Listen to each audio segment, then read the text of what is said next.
Hi, இப்போ ஸ்க்ரீனில் தெரிகிற இந்த மெசேஜ் வந்து எல்லாருமே ரிசீவ் பண்ணியிருப்பீங்க. அதே மாதிரி எனக்குமே கிடச்சது. இது வந்து ஸ்டுடியோ, அப்படி இல்லைனா யூடியூப் பேஜ் ஓப்பன் பண்ணால் இந்த மாதிரி டிஸ்பிளே ஆகும். இதே இது மெயில்லையுமே உங்களுக்கு சென்ட் பண்ணியிருப்பாங்க. ஸோ அதையும் டிஸ்பிளே பண்ணுறேன். ஸோ இந்த பேஜ் தான். ஸோ இதில் வந்து பார்த்தீங்க அப்படின்னா ரெண்டுலேயுமே வந்து ரீசப்மிட் கொடுத்து நீங்கள் போய் செக் பண்ணலாம். அது எப்படி பண்ணுறது அப்படிங்கிறத தான் இந்த வீடியோவில் பார்க்க போகிறோம். நான் வந்து மெயில் மூலியமாக எப்படி வந்து ரீசப்மிட் பண்ணலாம் அப்படிங்கிறத உங்களுக்கு காமிக்கிறேன். ஸோ இந்த பார்த்திங்கன்னா இதான் மெயில். ஓப்பன் பண்ணால் இந்த மாதிரி டிஸ்பிளே ஆகும். இதில் இதை கிளிக் பண்ணிவிட்டு நீங்கள் போனீங்க அப்படின்னா டைரெக்டாக கூகுள் ஆட்சென்ஸில் போய் ஓப்பன் ஆகும். இதுதான் வந்து ஹோம் பேஜ்.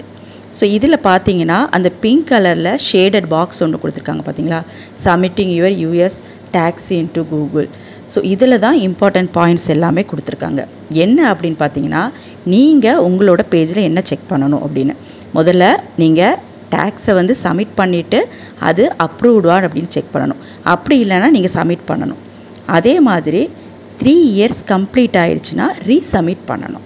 ஸோ இந்த வீடியோவில் நான் எப்படி செக் பண்ண போகிறேன் அப்படிங்கிறது தான் உங்களுக்கு தெளிவாக காமிக்க போகிறேன். அதிலே கொஞ்சம் கீழே வந்தீங்கன்னா ஸ்டெப் பை ஸ்டெப்பாக எப்படி பண்ணணும்னு கொடுத்துருப்பாங்க. ஃபஸ்ட்டு ஸ்டெப்லேயே லிங்க் கொடுத்துருக்காங்க. அதை தான் நான் இப்போ கிளிக் பண்ணியிருக்கேன். அதை கிளிக் பண்ணி உள்ளே போனால் பேமெண்ட்ஸில், ஸோ பேமெண்ட்ஸ் இன்ஃபோக்கில் போனீங்க அப்படின்னா டைரெக்டாக உங்களுக்கு ஓப்பன் ஆகும். ஓப்பன் ஆன உடனே கொஞ்சம் ஸ்க்ரோல் டவுன் பண்ணி கீழே வந்தீங்க அப்படின்னா லாஸ்ட் ஒரு மேனேஜ் செட்டிங்ஸ்னு இருக்கும். ஸோ அதுக்குள்ளே போனீங்கன்னா ஸோ அதில் வந்து இம்பார்ட்டன்ட் டீட்டெயில்ஸ்லாம் இருக்கிறதுனால ஸ்க்ரீன்ஷாட் எடுத்து உங்களுக்கு காமிக்கிறேன். ஸோ இந்த மாதிரி ஒரு எடிட் ஆப்ஷன் இருக்கும்.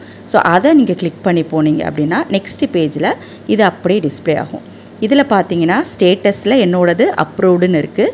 எப்போ அப்ரூவல் நான் வாங்கினேன் அப்படின்னா 2021.